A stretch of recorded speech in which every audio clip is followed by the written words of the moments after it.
It's a big, hard world out there, but you're ready for it. And you're ready because there is nothing more powerful than you using your personality to serve the calling of your soul. Every one of us has been called to the planet to use, and in this moment, in this political moment where everybody is just hysterical, in this moment, the call is for whatever side you choose to be on, to use more of you to bring forth the light. And to do that, you've got to have clarity about who you really are. There is no life without a spiritual life. There is no life without understanding what Pierre de Chardin, the philosopher and mystic, said. We are spiritual beings having a human experience. So your real job as you go out to try to find one and have all of this anxiety and fear, and your real job is to know the truth and to create a spiritual practice that allows you to stay in it. To be clear, I'm not talking about your religion. I'm talking about whatever it is that nurtures the essence of you in such a way that you can do what you came here to do. And one of the reasons why I was able to be so successful all those years on the Oprah show is because I understood there was really no difference between me and the audience. I was a surrogate for the audience because I know that the audience and you and you and you want the same thing I do. We all want to be able to live out the truest expression, the fullest, purest expression of ourselves as human beings. That's what you want. And in order to do that, you've got to practice, you've got to develop that spiritual muscle that allows you to check in with yourself and not have to ask everybody else about a decision, but to have the clarity of your own knowing, the comfort of your own knowing. And to do that, you've got to live in the space of gratitude. That is my number one spiritual practice. I practice being grateful. And a lot of people say, oh, Oprah, that's easy for you because you got everything. I got everything because I practiced being grateful. I ran across this beautiful quote the other day. I can't even remember who it was from, that said, do not waste your time desiring what other people have. Remember, the things that you now have are things you once only hoped for.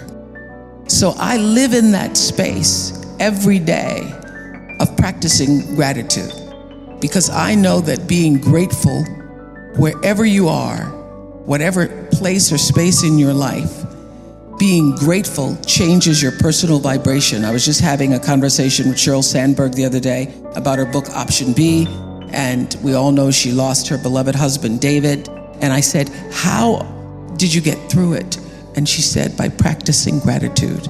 I didn't believe it at first, but I started to write down 3 things every day that I was grateful for. I said, oh, I've been doing that for years. Because when you wake up in the morning looking at the world for what you're gonna write down or what you're gonna state to yourself by the end of the day that you're grateful for, you have a different outlook on life. I'm just waiting on somebody to hold the door, see if that makes the list. Some days you only have, I'm still breathing, because life gets in the way sometimes. But practicing gratitude as a spiritual practice to evolve you, to bring you closer to the truth of knowing who you really are, is one of the most valuable things I have ever experienced. And I do it. I have journals and journals and journals and journals filled with 5 things a day. If you don't believe me, just for a moment, do this. Close your eyes, everybody in here. We're gonna do this for 5 seconds. You're gonna inhale, and on the exhale, just say, thank you. Inhale, exhale.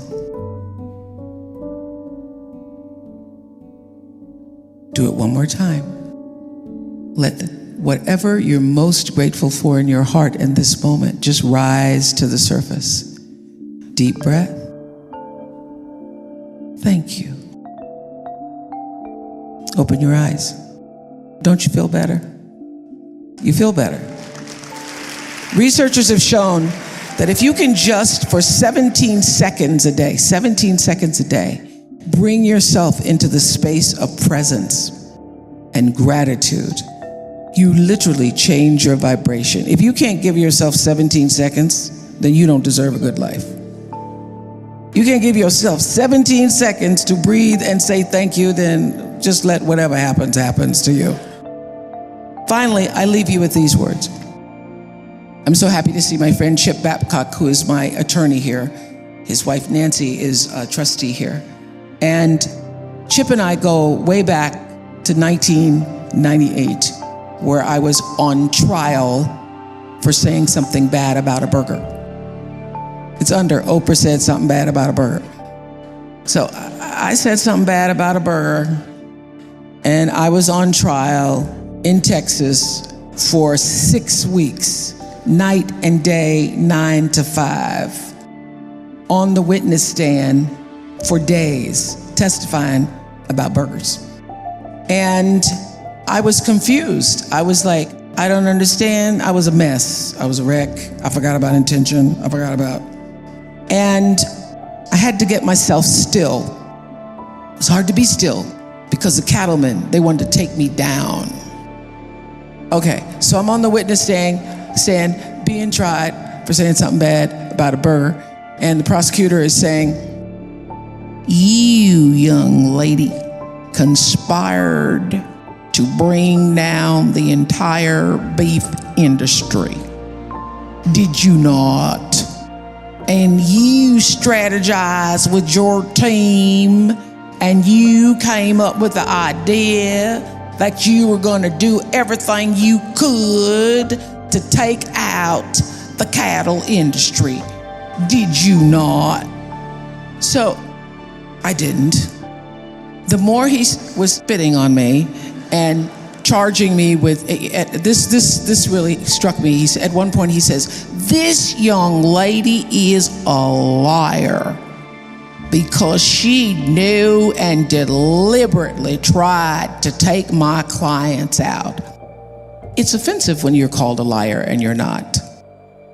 And the more he spit and the more he railed and ranted, something happened to me in the midst of this crisis.